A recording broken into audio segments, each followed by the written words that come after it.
ताज्या आणि सुपरफास्ट बातम्या पाहण्यासाठी स्वराज्य न्यूज मराठीला सबस्क्राईब करा आणि बेल बटन प्रेस करा.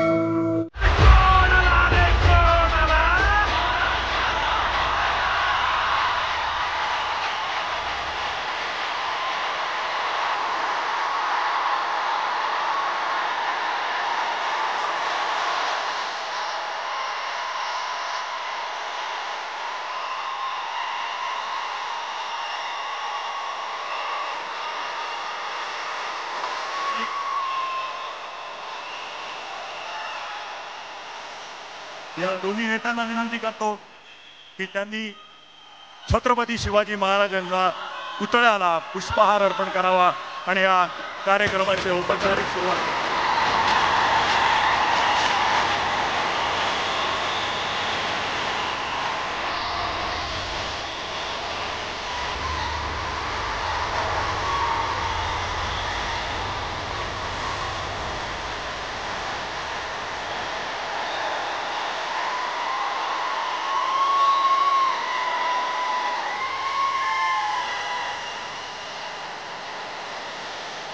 मी सर्वांना विनंती करतो की आपण स्थानापन्न व्हावं.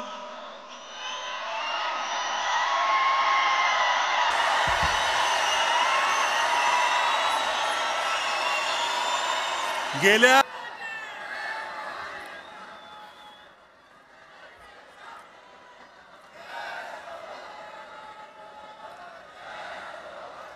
सन्माननीय उद्धव ठाकरे,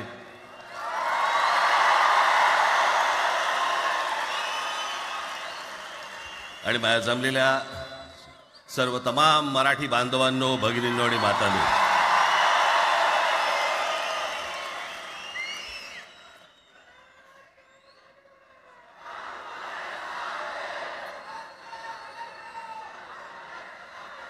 खरं तर दोघांची भाषणं संपली ना की एकत्र आरोळ्या ठोका.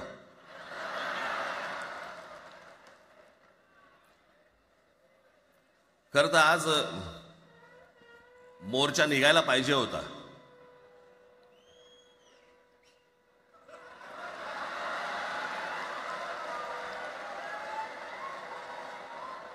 तोंडानेच आहे ना.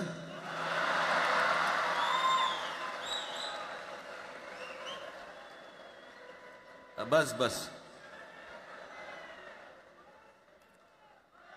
मोर्चा खरं तर निघायला पाहिजे होता.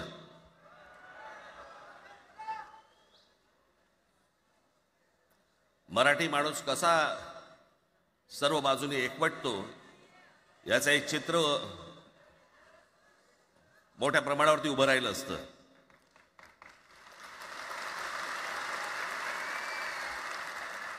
पण नुसत्या मोर्चाच्या चर्चेनेच माघार घ्यावी लागली.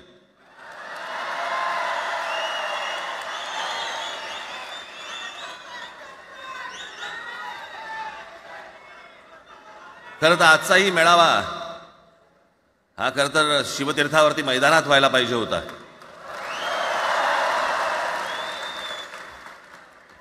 मैदान ओसंडून वाहिलं असतं अख्खं.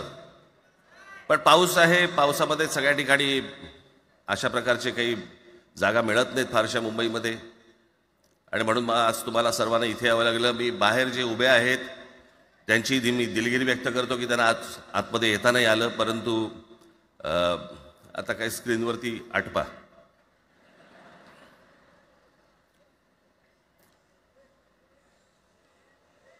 मी माझ्या मुलाखतीमध्ये एक म्हटलं होतं की ज्याच्यातनं या सगळ्या गोष्टी खरं तर सुरू झाल्या, आणि मी असं म्हटलं होतं की कोणत्याही वादापेक्षा आणि कुठच्याही भांडणापेक्षा महाराष्ट्र मोठा आहे.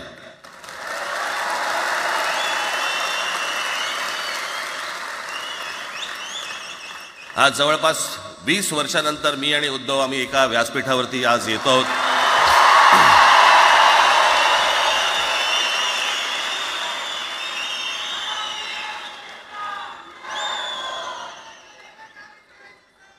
जे माननीय बाळासाहेबांना जमलं नाही, जे अनेकांना जमलं नाही, आम्हाला दोघांना एकत्र आणायचं, ते देवेंद्र फडणवीसला जमलं.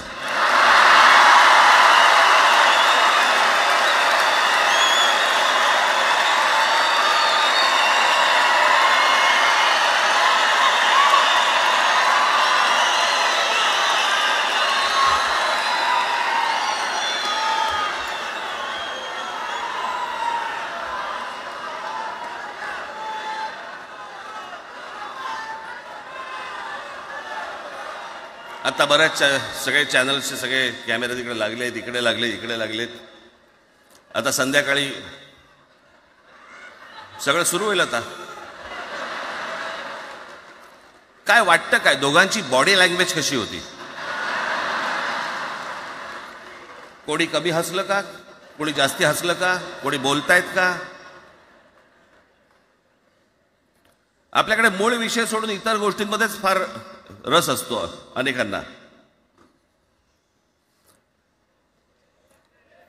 खरं तर आजचा हा मेळावा, मोर्चालाही तीच घोषणा होती, आजच्या मेळाव्यालाही तीच घोषणा आहे की कुठचाही झेंडा नाही, मराठी हाच अजेंडा.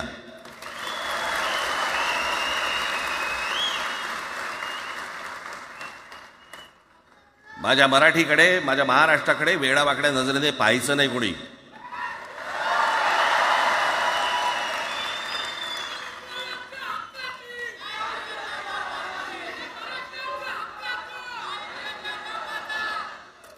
ठरलं ना आपलं, सगळ्यात शेवटी द्यायच्या घोषणा.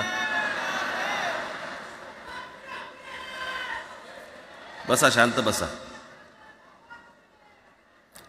खरं तर हा प्रश्नच अनाठाई होता, काही गरजच नव्हती. हे कुठून अचानक हिंदीचं आलं मला काही कळलं नाही. मला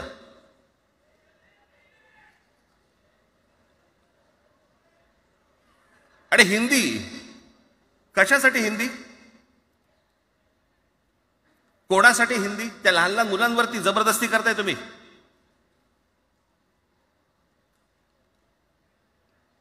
कोणाला विचारायचं नाही, शिक्षण तज्ज्ञांना काही विचारायचं नाही, कोणाला काही विचारायचं नाही. बस आमची सत्ता आहे, आमच्याकडे बहुमत आहे, आम्ही लादणार. तुमच्या हातात सत्ता असेल ती विधान भवनात,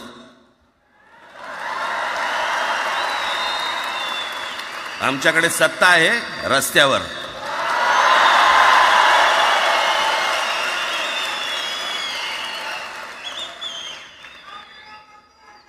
एक पत्र लिहिलं, 2 पत्र लिहिली,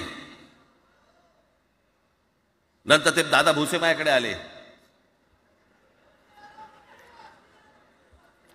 मला म्हणाले की आम्ही काय म्हणतो एवढं समजून तर घ्या,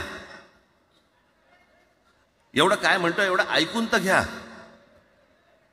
म्हटलं दादा तुम्हाला एक गोष्ट सांगतो, तुम्ही काय सांगता ते ऐकून घेईन पण ऐकणार नाही.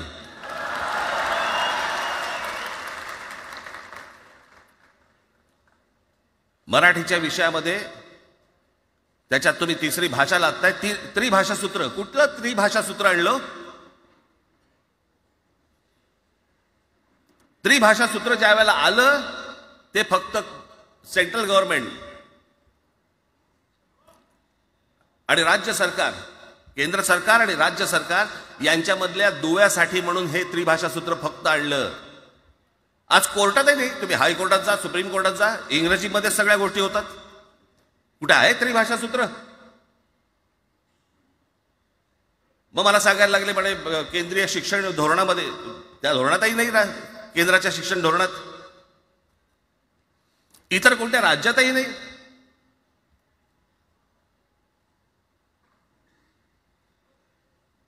महाराष्ट्रात प्रयोग करून पाहिला तरी दक्षिणेची राज्य तर हिंग लावून विचारत नाही त्यांना. पण महाराष्ट्र ज्या वेळेला पेटून उठतो त्यावेळेला काय घडतं आणि काय होतं हे आज राज्यकर्त्यांना समजलं असेल. त्याशिवाय का माघार घेतली?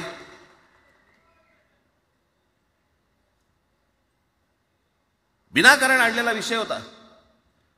मी त्या दिवशी भुसेंना सांगितलं, म्हटलं मला सांगा उत्तर प्रदेश, बिहार, राजस्थान, मध्य प्रदेश कोणती तिसरी भाषा आणणार आहेत? खरं तर आणली पाहिजे.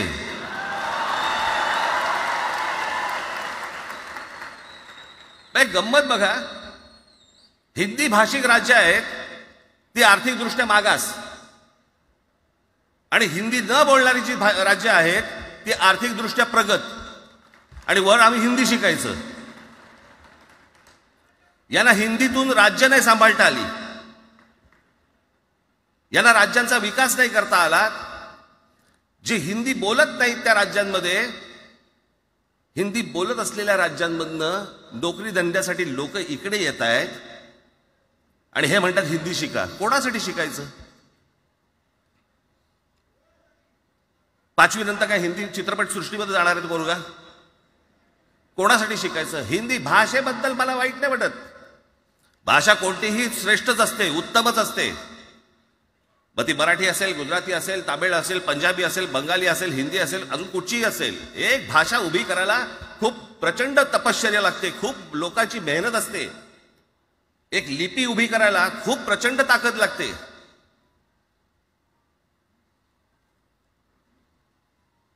अशाच भाषा काय उभ्या राहत नसतात.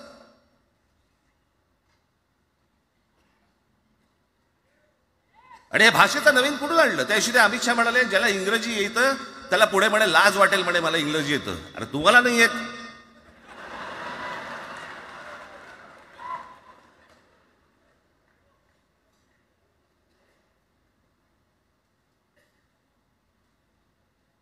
या संपूर्ण हिंद प्रांतावरती 125 वर्ष, 1400 वर्ष मराठ्यांनी राज्य केलं. 1400 वर्ष इतक्या राज्यांवरती आम्ही राज्य केलं. तो त्यावेळेला राज्यच नव्हती, पण जे प्रदेश होते त्याच्यावरती राज्य केलं. आम्ही मराठी लादली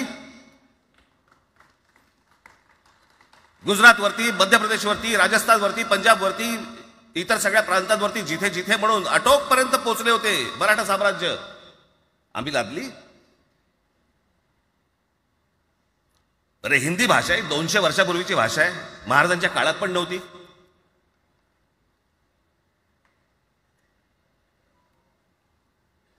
कशासाठी आणि कोणासाठी आणि काय करायचे नेमकं?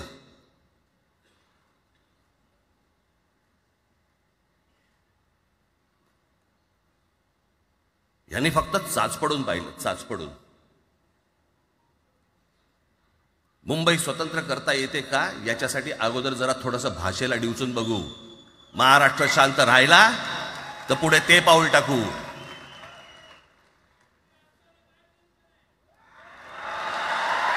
कोणाची माय व्हॅली आहे त्यांनी महाराष्ट्राला हात घालून दाखवावा, मुंबईला हात घालून दाखवावा.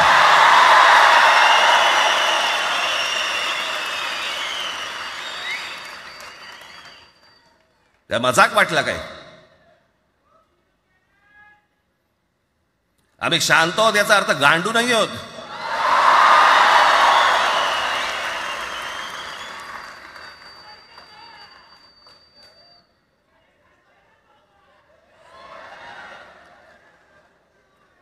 काही अंगावरती लादायचा प्रयत्न करतात आणि मग आता माघार घेतली ना,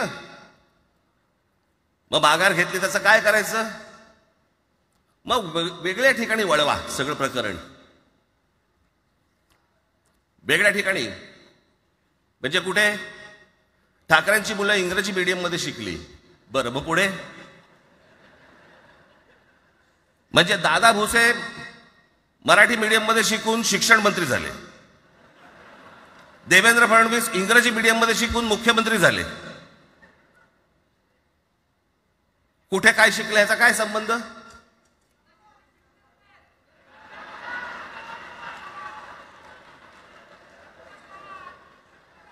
कोणाकोणाची मुलं इथे परदेशामध्ये शिकतायत, याद्या आहेत आमच्याकडे.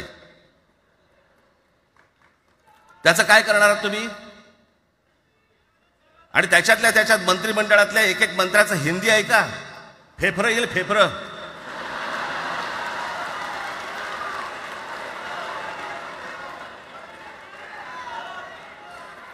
हे असले प्रश्न महाराष्ट्रात विचारले जातात. आता मी तुम्हाला अजून एक गोष्ट सांगतो.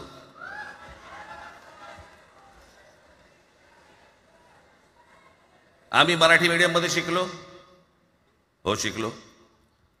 आमची मुलं इंग्रजी मीडियम मध्ये शिकली, हो शिकली. मग ह्याच्यावरती तुम्ही प्रश्न काय उपस्थित केला? ह्यांना मराठीचा पुळका कसा? हे इंग्रजी मीडियम मध्ये टाकतात. बरं, माननीय बाळासाहेब ठाकरे आणि माझे वडील श्रीकांत ठाकरे हे इंग्रजी मीडियम मध्ये शिकलेले आहेत. या दोघांवरती तुम्ही मराठी बद्दल शंका घेऊ शकता का?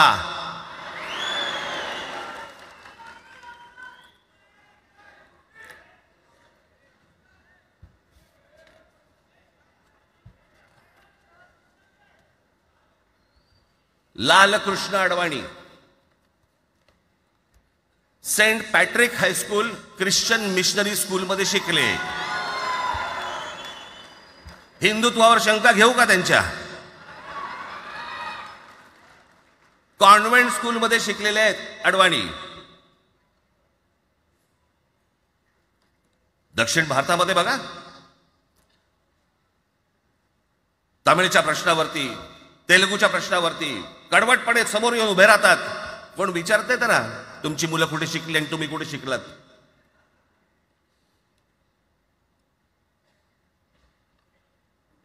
उद्या मी हिब्रू भाषेत शिकीन आणि मराठीपणाचा कडवट अभिमान बाळगीन. काय प्रॉब्लेम आहे?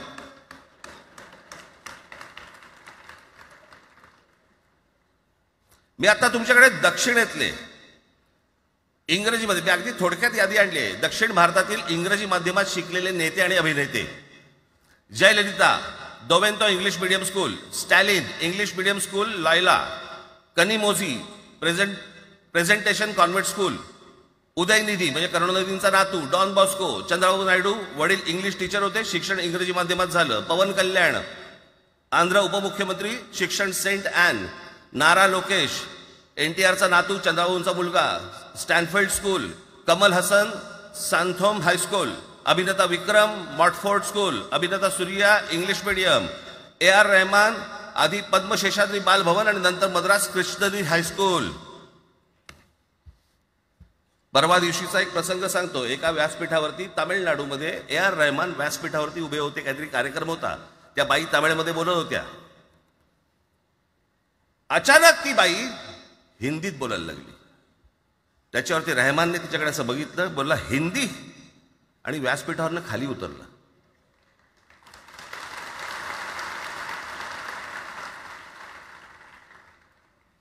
तुमचा कडवटपणा हे तुम्ही शिक्षण कुठे घेतले याच्यावरती नसतो, तो कडवटपणा तुमच्या आतमध्ये असावा लागतो. म्हणजे बाळासाहेब इंग्रजी मीडियम मध्ये शिकले, इंग्रजी वर्तमानपत्रामध्ये व्यंगचित्र काढायचे, पण मराठीचा अभिमान याच्या बाबतीत कधी तडजोड नाही केली.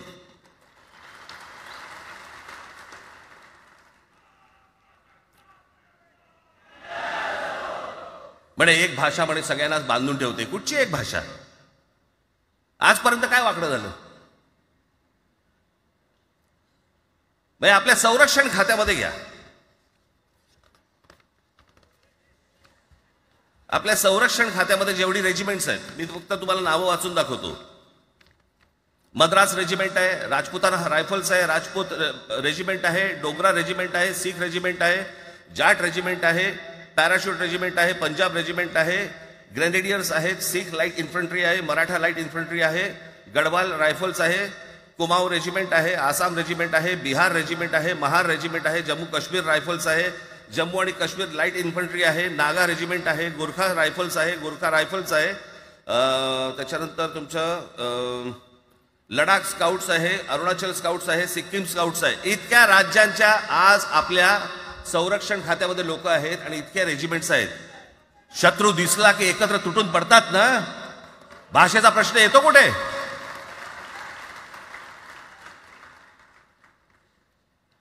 या देशामध्ये जेव्हा भाषावार प्रांतरचना झाली तीच या गोष्टींसाठी झाली ना, की प्रत्येक भाग तसे भाषांचे होते म्हणून.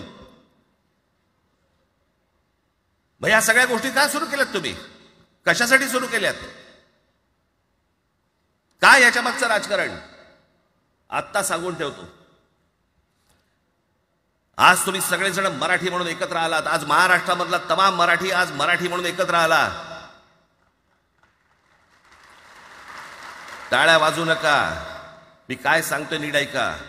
याचा पुढचं राजकारण ह्यांचं पुन्हा तुम्हाला जातीमध्ये विभागायला सुरुवात करतील. पुन्हा हे जातीचं कार्ड खेळायला सुरुवात करणार. मराठी म्हणून तुम्हाला कधी एकत्र येऊ देणार नाहीत. हे जातीपातीमध्ये विभागायला सुरुवात करतील. आता हे सुरू केलं. काल कोणीतरी ते व्यापाऱ्याच्या कानफडीत मारली मीरा भाईंदरला. त्याच्या काही ते लिहिलं होतं काय गुजराती?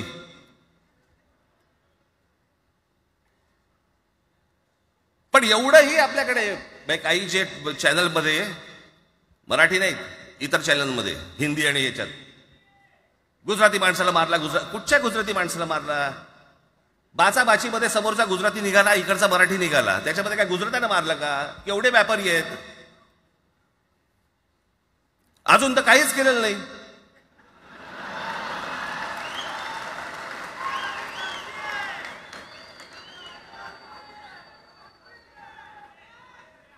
अर्थात त्यांना मराठी आली पाहिजे याच्याबद्दल वाद नाही. विनाकारण उठसूट काय मारामारी करायची गरज नाही आणि मारायची गरज नाही. पण जर जास्ती नाटकं केली तर कानाखाली आवाज काढलाच पाहिजे तुम्ही. पण चूक त्यांची असली पाहिजे. आणि एका गोष्टीचं लक्षात ठेवा, अशी कधी गोष्ट कराल त्याची व्हिडिओ काढू नका.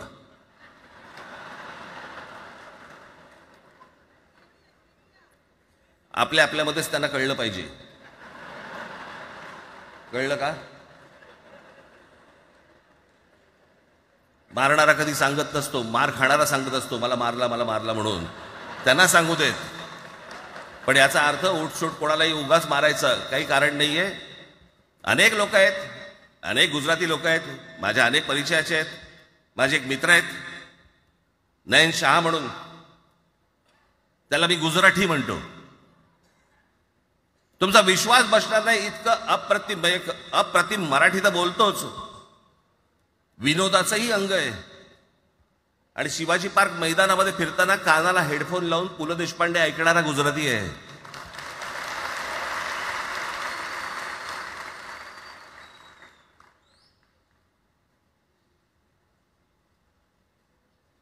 मी मगाशी तुम्हाला सांगितलं की हे मराठीचं बाळकडू, आमच्यासाठी ते बाळकडूच होतं.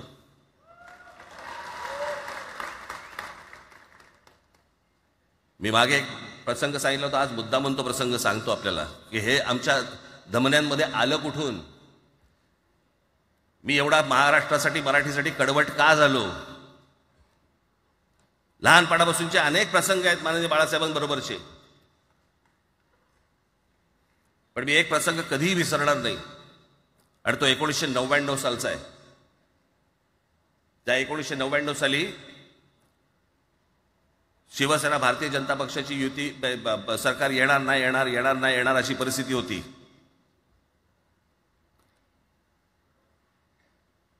पवार साहेब त्यावेळेला त्यांनी राष्ट्रवादी काँग्रेस पक्ष स्थापन केला होता.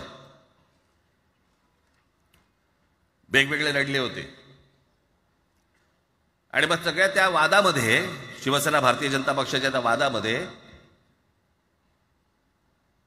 काहीच होईना.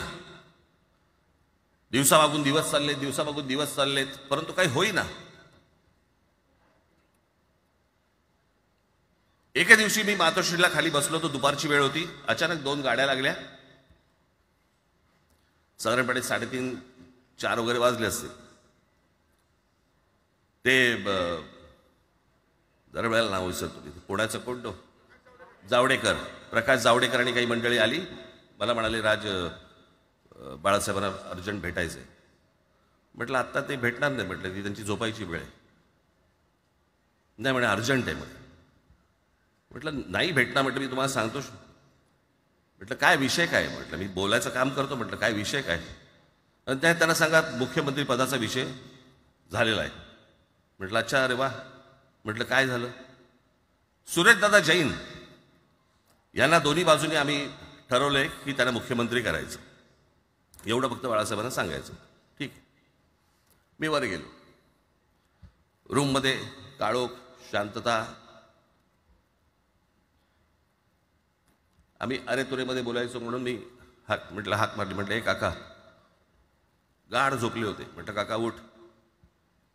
ए काका उठ. बघितलं माझ्याकडे. काय रे? म्हटलं नाही, ती सगळे खाली जावडेकर वगैरे सगळी मंडळी आली आहेत. म्हटलं बरं मग? नाही ते म्हणतात ते मुख्यमंत्री पदाचा विषय झालाय म्हणून. म्हटलं बघ. ते म्हणाले काय झालं? ते म्हणाले सुरेशदादा जैन यांना मुख्यमंत्री पदासाठी दोन्ही जणांनी सांगितलं की करायचं म्हणून. असं माझ्याकडे बघितलं त्यांनी. त्यांना जाऊन सांग, महाराष्ट्राचा मुख्यमंत्री मराठीच होईल, दुसरा कोणी होणार नाही.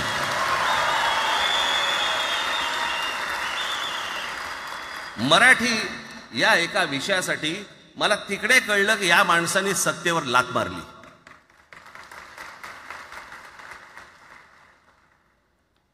हे संस्कार ज्या पोरावरती झाले असतील, तो मराठीसाठी तडजोड करेल काय? बाकी सगळ्या युत्या आघाड्या सगळ्या कुठच्याही गोष्टी होत राहतील, महाराष्ट्र, मराठी, मराठी माणूस, मराठी भाषा याच्यावर तडजोड होणार नाही, कोणत्याही परिस्थितीत होणार नाही. याच्या पुढे देखील तुम्ही सर्वांनी सावध असणं पण गरजेचं आहे आणि सतर्क असणं पण तेवढंच गरजेचं आहे. पुढे पुढे काय काय गोष्टी घडतील, काय काय गोष्टी होतील कल्पना नाही, परंतु मला असं वाटतं की ही मराठीसाठीची एकजूट ही कायम राहावी आणि महाराष्ट्रामध्ये सन्माननीय माननीय बाळासाहेबांचं जे स्वप्न होतं ते पुन्हा साकारावं अशी एक आशा, अपेक्षा आणि इच्छा व्यक्त करतो आणि आपल्या सर्वांची मी रजा घेतो. धन्यवाद. जय हिंद, जय महाराष्ट्र.